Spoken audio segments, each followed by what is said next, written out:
السلام علیکم ورحمۃ اللہ وبرکاتہ۔ آج کی کلاس میں ہم آپ لوگوں کو 6 نمبر سکھائیں گے۔ نحمدہ ونصلی علی رسولہ الکریم۔ اللہ پاک نے ہمارے اور آپ کی بلکہ قیامت تک آنے والے انسانوں اور جناتوں اور موت کے بعد ہمیشہ ہمیشہ کی کامیابی جو شروع ہوگی کبھی ختم نہیں ہوگی، جناب حضرت محمد صلی اللہ علیہ وسلم کی مبارک محنت میں رکھی ہے، اور ہوئی محنت ختم نبوت کی وجہ سے ہر مسلمان کے ذمہ لگ چکا ہے۔ حضور صلی اللہ علیہ وسلم کی مبارک محنت میں سب سے پہلے محنت کلمہ کی تھی، جس کے الفاظ یہ ہے: لا الہ الا اللہ محمد رسول اللہ۔ معنی یہ ہے اللہ جل شانہ کے علاوہ عبادت کے لائق نہیں، اور جناب حضرت محمد صلی اللہ علیہ وسلم اللہ پاک کے رسول ہے۔ مقصد یہ ہے اللہ جل شانہ اپنے حکم سے، ارادے سے، امر سے سب کچھ کر سکتا ہے۔ مخلوق اللہ جل شانہ کے امر اور ارادے کے بغیر کچھ نہیں کر سکتا۔ یہ بات ہمارے دل کے اندر آ جائے۔ ہمارے پیارے نبی اکرم صلی اللہ علیہ وسلم کی نورانی طریقوں سے ہٹ کر دونوں جہانوں کی ناکامی کا یقین ہمارے دلوں میں آ جائے۔ اس کلمہ کی فضیلت یہ ہے کہ جو شخص روزانہ اس کلمہ کو 100 مرتبہ پڑھے گا، اللہ جل شانہ اس کو قیامت کے دن ایسے اٹھائے گے کہ اس کا چہرہ 14ویں رات چاند کی طرح چمکتا ہوگا۔ کلمہ لا الہ الا اللہ جنت کی کنجی ہے۔ اس کلمہ کی 2 جز ہے، پہلا لا الہ الا اللہ اور دوسرا محمد رسول اللہ۔ کلمہ لا الہ الا اللہ میں یقینوں کی تبدیلی اور محمد رسول اللہ طریقوں کی تبدیلی۔ لا الہ الا اللہ یہ شرک کے مقابلے میں اور محمد رسول اللہ یہ بدعت کے مقابلے میں۔ جتنے رسول و پیغمبر آئے ہیں انہوں نے اپنے قوم سے کہا لا الہ الا اللہ پڑھو کامیاب ہو جاؤں گے۔ جس نے وقت کے نبی کی بات مانا کامیاب ہو گیا، اور جس نے نبی کی بات نہیں مانا وہ ناکام ہو گیا۔ ابو جہل قریشی لیکن لا الہ الا اللہ نہ پڑھا، جہنم میں گیا۔ بلال جنہوں نے حبشی ہو کر کلمہ لا الہ الا اللہ پڑھ لیا، جنت میں گیا۔ میرے بھائیو، جو بھی اس کلمے کے مطابق اپنی زندگی گزارے گا، اللہ جل شانہ اس کو دنیا میں بھی کامیاب کرے گا اور آخرت میں بھی کامیاب کرے گا، ہمیشہ ہمیشہ کے لیے۔ کلمے کا تقاضا یہ ہے کہ اللہ جل شانہ کے سارے حکم ہماری زندگی میں آ جائے، حضور صلی اللہ علیہ وسلم کے تمام طریقوں ہماری زندگی میں آ جائے۔ یہ کلمے کا تقاضا ہے، اور جو اس کو پورا کرے گا، یہ کلمہ لا الہ الا اللہ محمد رسول اللہ اس کو جنت میں لے جائے گا۔ عزت اور ذلت، غریبی اور مالداری، نفع نقصان، موت اور زندگی، فتح اور شکست، بادشاہی اور گداگری ایک اللہ جل شانہ کے قبضے میں ہے۔ پہلے جو ہوا ہے ایک اللہ جل شانہ نے کیا ہے، اب جو ہو رہا ہے ایک اللہ جل شانہ کر رہا ہے، اور بعد میں جو ہوگا ایک اللہ جل شانہ کرے گا۔ ہر چیز پیدا ہونے میں ایک اللہ جل شانہ کا محتاج ہے، ہر چیز استعمال ہونے میں ایک اللہ جل شانہ کا محتاج ہے، اور ہر چیز پناہ ہونے میں ایک اللہ جل شانہ کا محتاج ہے۔ آسمانوں کا رب اللہ ہے، زمینوں کا رب اللہ ہے، پہاڑوں کا رب اللہ ہے، سمندروں کا رب اللہ ہے، انسانوں کا رب اللہ ہے، جناتوں کا رب اللہ ہے، پرندے چرندے کا رب اللہ ہے، مچھلیاں اور مچھلی کے ہم جنس مخلوق کا رب اللہ ہے، اور جتنی بھی چیزیں ہمارے سامنے آ رہی ہے نہیں آ رہی ہے، سب کا رب ایک اللہ کی ذات ہے۔ اللہ ایسا ذات ہے جس نے 7 آسمان 7 زمین اور جو آسمانوں میں چاند ہے، سیارے ہیں، ستارے ہیں، سب ایک اللہ جل شانہ نے پیدا کیا ہے۔ سورج نکلنے میں، روشنی دینے میں، فنا ہونے میں یا غروب ہونے میں ایک اللہ جل شانہ کا محتاج ہے، اور چاند نکلنے میں، روشنی دینے میں اللہ جل شانہ کے حکم کا محتاج ہے۔ ہماری زبان بولنے میں، ہمارے آنکھ دیکھنے میں، ہمارے ہاتھ پکڑنے میں، ہمارے پاؤں چلنے میں، ہمارے دماغ سوچ فکرنے میں ایک اللہ جل شانہ کا محتاج ہے۔ آگ میں جلنے کی صفت اللہ نے رکھی ہے، لیکن جب اللہ جل شانہ نے چاہا تو حضرت ابراہیم علیہ السلام کی حفاظت کی۔ اللہ جل شانہ حفیظ ذات ہے۔ اسی طرح چوری میں کاٹنے کی صفت اللہ جل شانہ نے رکھی ہے۔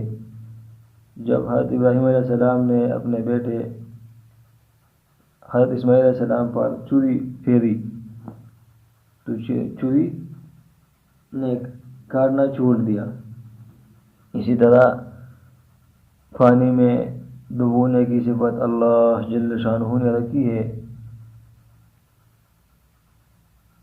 لیکن موسیٰ علیہ السلام اپنے قوم کے ساتھ جب دریا نیل پر پہنچا تو اس میں اللہ جل شانہ نے موسیٰ علیہ السلام اور اس کے قوم کو 12 راستے دے دی، اور اسی دریا میں فرعون اور اس کے نافرمان قوم کو ہلاک کر ڈالا۔ اللہ ایسا حفیظ ذات ہے۔ اللہ ایسا ذات ہے جس نے اصحاب کہف کو 309 سال پہاڑ کے گھاٹ میں حفاظت کی، اور اللہ ایسا ذات ہے جس نے یوسف علیہ السلام کی حفاظت کنویں میں کی، اور اللہ ایسا ذات ہے جس نے یونس علیہ السلام کی حفاظت مچھلی کے پیٹ میں کی۔ اللہ سے ہوتا ہے، اللہ کے غیر سے کچھ نہیں ہو سکتا۔ یہ بات ہمارے دل کے اندر آ جائے۔ اور دوسرا نمبر ہے نماز۔ نماز اللہ جل شانہ کا محبوب اور پسند عمل ہے۔ قرآن مجید کی آیت کا مفہوم ہے، بے شک نماز روکتی ہے بے حیائی اور برے کاموں سے۔ نماز اللہ جل شانہ سے براہ راست مانگنے کا ذریعہ ہے، اس لیے ہمیں اپنے نمازوں پر محنت، نمازوں میں خشوع و خضوع کا اہتمام، نمازوں میں ترقی، نماز کا الفاظ، نماز کا ڈھانچہ، نماز میں قیام، رکوع، قرات، جلسہ، قومہ، سب ٹھیک اور آہستہ آہستہ اعتدال کے ساتھ ادا کرنا چاہیے، اور نماز میں اسی طرح خشوع ہو، یعنی نیت باندھنے سے سلام پھرنے تک اسی طرح خشوع ہو، اور اللہ جل شانہ مجھے دیکھ رہا ہے یا میں اللہ جل شانہ کو دیکھ رہا ہوں، اور یہ میرا آخری نماز ہے۔ اور اپنے مسائل کو نماز کے ذریعے اللہ جل شانہ سے حل کروانا چاہیے۔ ایک صحابی کے بارے میں آتا ہے، راستے میں جا رہا تھا، اس کو سواری کو موت ہو گئی، بس فوراً 2 رکعت نفل پڑھی اور اللہ جل شانہ سے دعا کی، اے اللہ میرا ایمان ہے، میرا یقین ہے کہ قیامت کے دن یہ سواری آپ زندہ کریں گے، لیکن ابھی زندہ کریں کہ ہمارا اس پہ کام ہو جائے۔ تو اللہ جل شانہ نے اس کی سواری کو زندگی عطا کی، اور اس پہ سوار ہو کر اپنے مقام پر پہنچ گئے۔ جب چاند گرہن ہوتا تھا یا سورج گرہن ہوتا تھا، جب آندھی ہوتی تو نبی اکرم صلی اللہ علیہ وسلم مسجد کی طرف قدم بڑھاتے۔ اس لیے ہمیں اپنے نمازوں پہ محنت ہونا چاہیے۔ جو بھی کوئی مشکل کام پیش ہوتا ہے تو فوراً وضو بنا کر اللہ جل شانہ سے راز و نیاز کرے اور نوافل پڑھے اور اللہ سے مانگے۔ اور جو اکیلا نماز پڑھتا ہے اور جو جماعت کے ساتھ نماز پڑھتا ہے، ایک حدیث میں 25 نماز کا ثواب، دوسرے حدیث میں 27 نماز کا ثواب ملتا ہے۔ جو اچھی طرح وضو بنا کر نماز کی طرف جاتا ہے، اللہ جل شانہ ہر قدم پہ ایک نیکی، ایک گناہ معاف، ایک درجہ بلند کر دیتا ہے۔ اور جو 5 وقت نماز کی پابندی کرتے ہیں، اللہ جل شانہ اپنے ذمہ داری سے جنت میں داخل کرتا ہے۔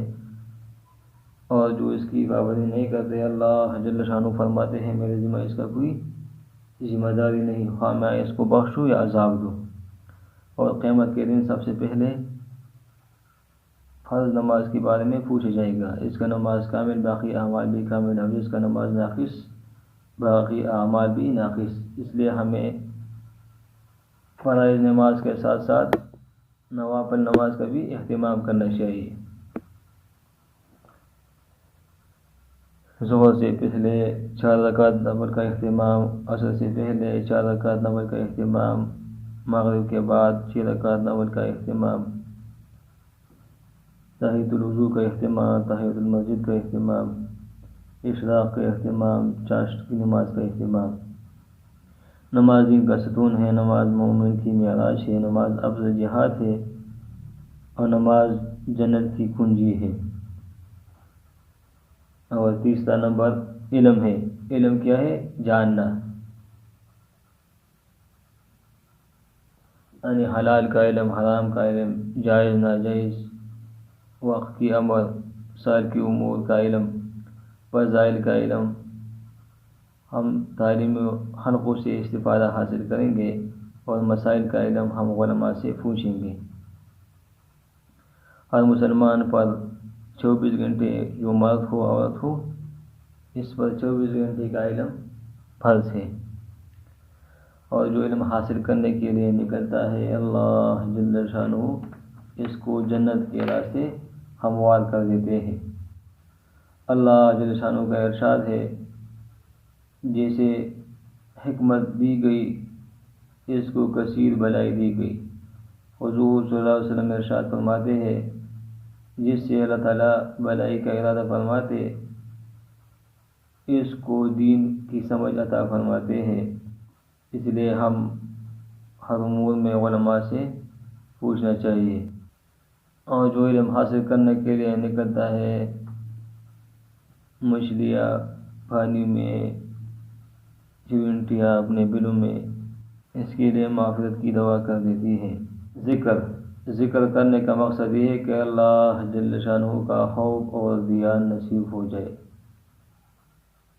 موقع مخل کی دعاؤں کا اہتمام ہو، اور مسجد کی تلاوت کا اہتمام ہو۔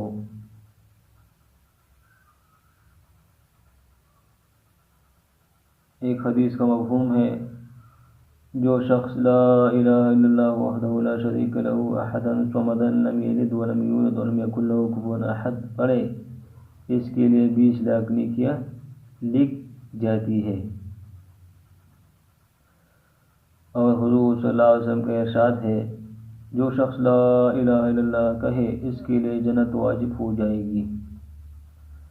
اور جو شخص سبحان اللہ و بحمدہ 100 مرتبہ پڑھے گا، اس کے لیے 1,24,000 نیکیاں لکھ جائے گی۔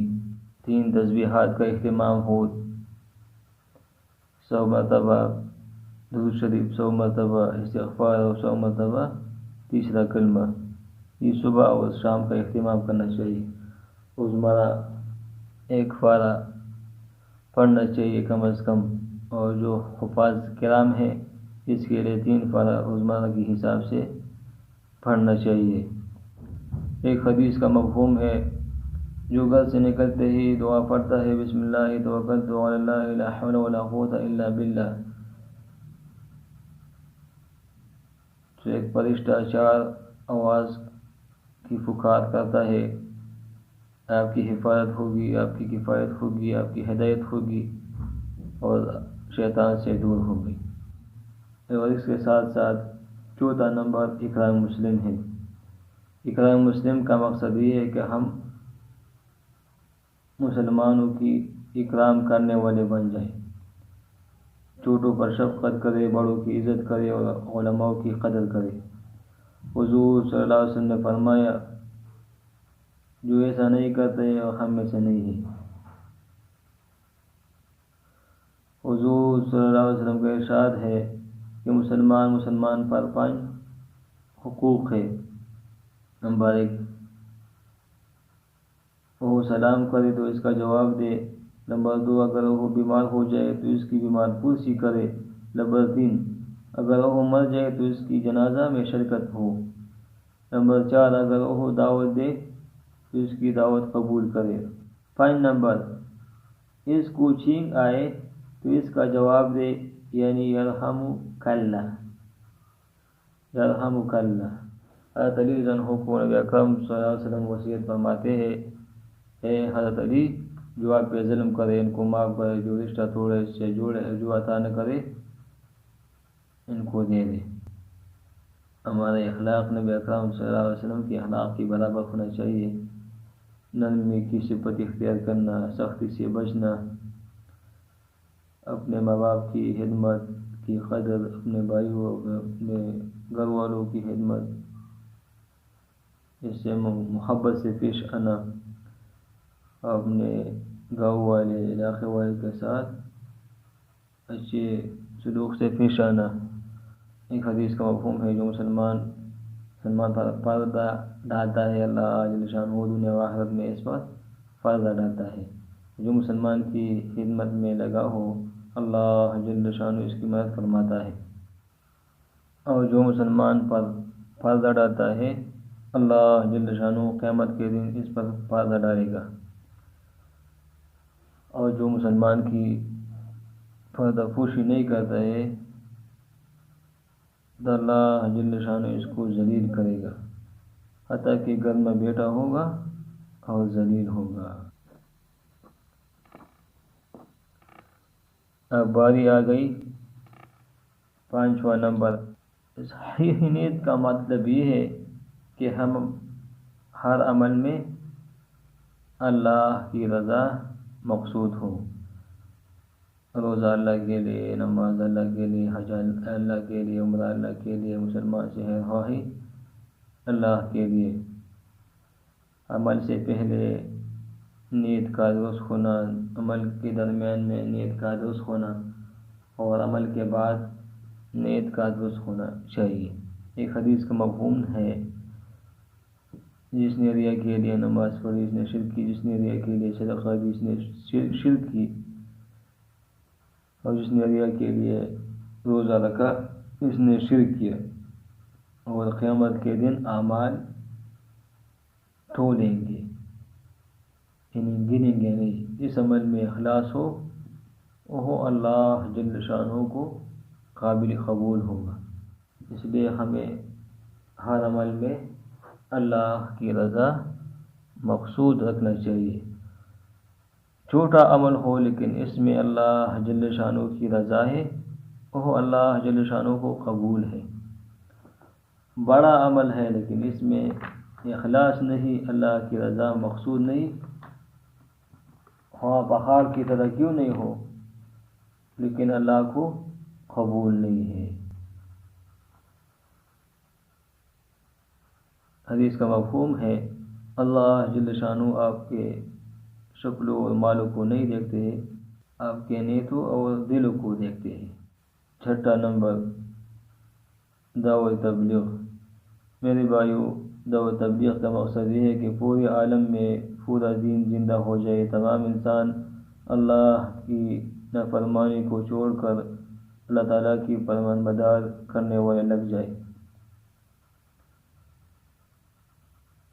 تمام انسان اللہ جل شانہ کی نافرمانی کو چھوڑ کر اللہ تعالیٰ کی فرمان بردار کرنے والے بن جائے، اور غیر کے طریقوں چھوڑ کر حضور صلی اللہ علیہ وسلم کے طریقوں پر اپنی زندگی گزارنے والے بن جائے۔ یعنی نماز قائم کرنے والے بن جائے، روزہ رکھنے والے بن جائے، حج کرنے والے بن جائے، زکوٰۃ ادا کرنے والے بن جائے، تمام زندگی کو شریعت کے مطابق گزارنے والے بن جائے اور ان احکام کو دوسرے تک پہنچانے والے بن جائے۔ حضور صلی اللہ علیہ وسلم ہمارے آخری نبی ہے، ان کے بعد نبی نہیں آئے گا، اور یہ دعوت تبلیغ والا کام ہمارے ذمہ ہے۔ حضور صلی اللہ علیہ وسلم نے اپنے آخری خطبہ میں فرمایا، اے میرے صحابہ، کیا میں نے تمہارے تک دین پہنچا دیا؟ صحابہ کرام رضوان اللہ اجمعین نے فرمایا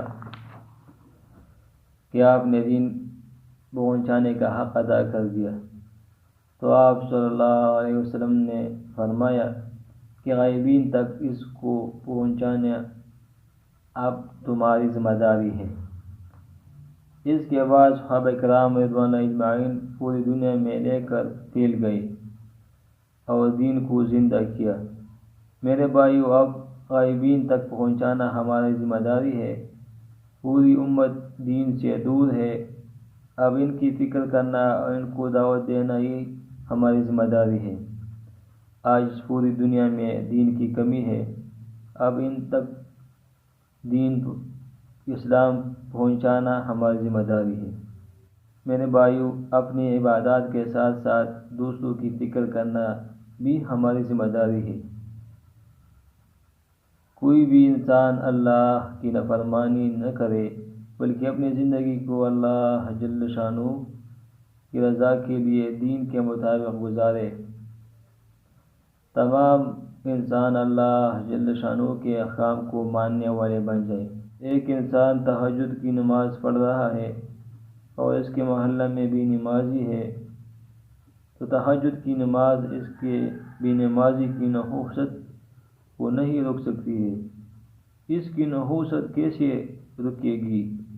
اس کا ایک ذمہ داری ہے، اس کا ایک ذریعہ ہے، اس کو دعوت دو، اس پر محنت کرو، اس کو نمازی بنا دو۔ اللہ جل شانہ کا ارشاد ہے، اے محمد صلی اللہ علیہ وسلم کہہ دیجئے، یہ میرا راستہ ہے، میں لوگوں کو اللہ کی طرف بلاتا ہوں حکمت اور بصیرت کے ساتھ، اور میرے ماننے والے ہیں ان کا بھی یہی کام ہے۔ پورا دین پورے عالم کے انسانوں کی زندگی میں آ جائے، اس کے لیے ایک محنت ہے۔ ایک حدیث کا مفہوم ہے، نبی اکرم صلی اللہ علیہ وسلم فرماتے ہیں، لوگوں کو اچھے کام کی طرف بلائے اور برائی سے بچائے۔ ایسا وقت نہ آ جائے تم دعا مانگو گے، دعا قبول نہ ہوگا، تم مجھ سے سوال کرو گے، سوال قبول نہیں ہوگا، اور تم مجھ سے دشمن کے خلاف مدد مانگو گے، تمہاری مدد نہیں ہوگی۔ اور اس سے کس کی بات اچھی ہوتی ہے؟ جو لوگوں کو خیر کی طرف بلاتے ہیں اور اللہ جل شانہ پر ایمان رکھتے ہیں اور فرماتے ہیں کہ میں ایمان والوں میں سے ہوں۔ جو اللہ کی راہ میں قدم رکھتا ہے تو پہلے قدم پر 700 نیکیاں، 700 گناہ معاف اور 700 درجے بلند ہوتے ہیں۔ اللہ کے راستے میں ایک صبح گھر کے 1000 صبح سے بہتر ہے، اور اللہ کی راہ میں ایک رات گھر کے 1000 راتوں سے بہتر ہے۔ اور اللہ کی راہ میں ایک صبح ایک شام دنیا اور دنیا میں جو ہے اس سے اللہ جل شانہ کو بہتر ہے۔ جو اللہ کی راہ میں نکلا ہو یہ بہتر ہے۔ اسی طرح جو اللہ کی راہ میں نکلتا ہے تو 1 روپے لگانے پر 700 نیکیاں ملتا ہے، اور جو دوسرے پر لگاتا ہے اس کو اجر عظیم ملتا ہے، اور جو بدنی عبادت کرتا ہے اس کو 49 کروڑ کا ثواب ملتا ہے۔ ایک دفعہ سبحان اللہ، ایک دفعہ الحمدللہ، ایک دفعہ اللہ اکبر ایک دفعہ پڑھنے پر 49 کروڑ کا ثواب ملتا ہے، اور جو فرض نماز پڑھتا ہے اس پر 49 کروڑ کا ثواب ملتا ہے۔ اس لیے اس محنت کو اپنی ذمہ داری سمجھنا ہے۔ آج 8 ارب انسان ہیں، اس میں 2-3 ارب مسلمان ہیں، باقی غیر مسلم ہیں۔ کتنے لوگ بغیر کلمہ، بغیر نماز دنیا سے جا رہے ہیں۔ یہ سارے نبی اکرم صلی اللہ علیہ وسلم کی امتی ہیں۔ ان کو کون کلمہ سکھائے گا؟ ان کو کون اللہ جل شانہ کی دین پہنچائے گا؟ یہ ہماری اور آپ کی ذمہ داری ہے۔ اس لیے اس کام کو اپنا کام سمجھنا ہے، اور اس کام کو پہلے نمبر پر اور دوسرے نمبر پر دنیا کے کام ہیں۔